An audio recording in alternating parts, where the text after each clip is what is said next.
Hey YouTubers, this is Dave Funk coming at you. Wanted to present some things to you. Some of you you challenge a couple of things in your head, and that's good to do. It's good to, take all the information but not dismiss it before you hear it its entirety type thing. Bible says he who hears the matter or doesn't hear it in its entirety and answers before he hears it, he's a fool. Now, we don't want to be a fool here. We want to carefully take information that's given to us, eliminate false information. Obviously, there's a ton of that going around, and we want to come up with, and follow the truth. Jesus said you will know the truth, and the truth will set you free. So I'm sitting here, and there was something that just kind of sticking with me. So I want to present to you a couple things here. Okay, we know that, let's say, when two people have sexual relations, and let's say one of them might be Hispanic or black, whatever, and let's say that the female is Caucasian, you know that you're going to get kind of a darker skinned offspring, right? Okay, and looking at the various other types of breeding, there's always something kind of different whenever there's, something would be a dominant trait like blue eyes, whatever, okay? The DNA, okay? The DNA is a very, very interesting subject, and it needs to be looked at. Okay, so, given that, we want to look biblically at some of the earlier teachings of the Bible, and it talks about Satan, okay? And Satan was a serpent, okay? It didn't say he was a snake, it said he was a serpent. So, there's some things to consider with that statement, okay? It says that in Genesis chapter 6, that the sons of God, this is, this term in its original text says B'nai Elohim, okay? Which is angels, B'nai Elohim, they're angels, okay? And Satan was a fallen angel. So what we have to do is okay, so we got that established, all right? The sons of God, the B'nai Elohim, saw the daughters of men, that they were beautiful, and they took them for wives. They had sex with them, and they had offspring. Okay, so given that the serpent had not Satan per se, but the B'nai Elohim, the sons of God, what is the offspring going to be like? It's going to be like a DNA hybrid, which is what the Bible actually says happened. It said that they bore giants, okay?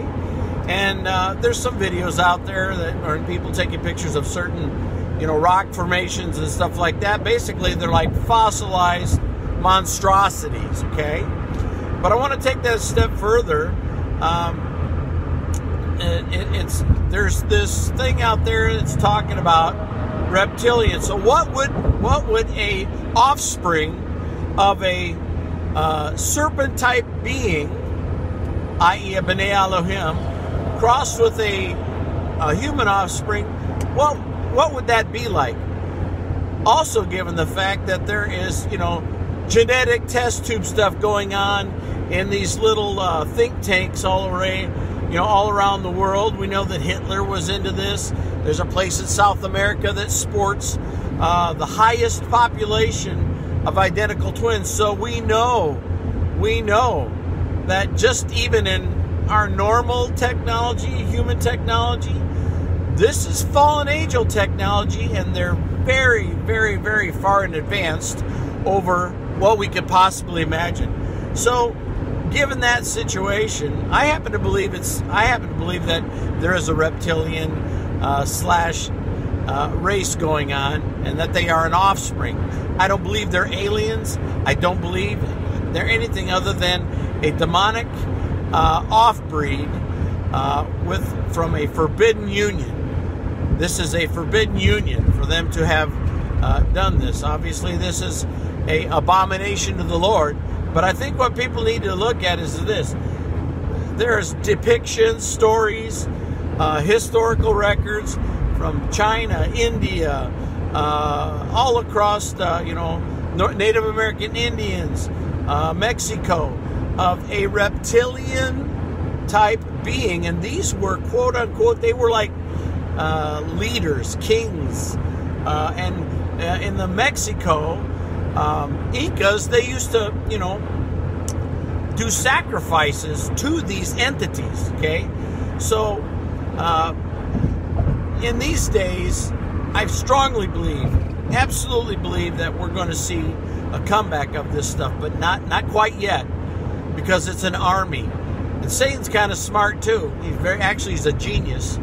You don't bring this stuff out until you have, a great quantity of entities that can pose a very, very phenomenal threat. So just something for you guys to, think about. The times that we're in, we're going to war. There's a lot of spiritual wickedness that is happening. We need to think about the elite. There's a lot of people out there saying, hey, they ain't who they say they are. Well, my gosh, given the concept of identical twins and the DNA capabilities, we need to look at, what? I believe personally some of these people are not who they say they are. And they may be a DNA manufactured human being. Well, no, not human anyway. That they are a clone. And there's a lot going on with that. Anyway, just some food for thought. Don't want to freak you out too bad, but you know what? You got to step outside of your box sometimes. You got to step outside of your comfort zone, because I'm telling you what, truth is absolutely stranger than fiction. I mean, let's go figure this. How many times can, look at some of the leaders that are guilty of all this sex trafficking and murders and stuff like this. Why aren't they behind bars? Because they're elite leaders. They're part of an organization that protects them. They're sworn at the utmost within the legal system to protect them and guard them so that they do not have to serve time, be killed, or whatever. They're sworn to this. It's in the Illuminati oath. Anyway, God bless you guys.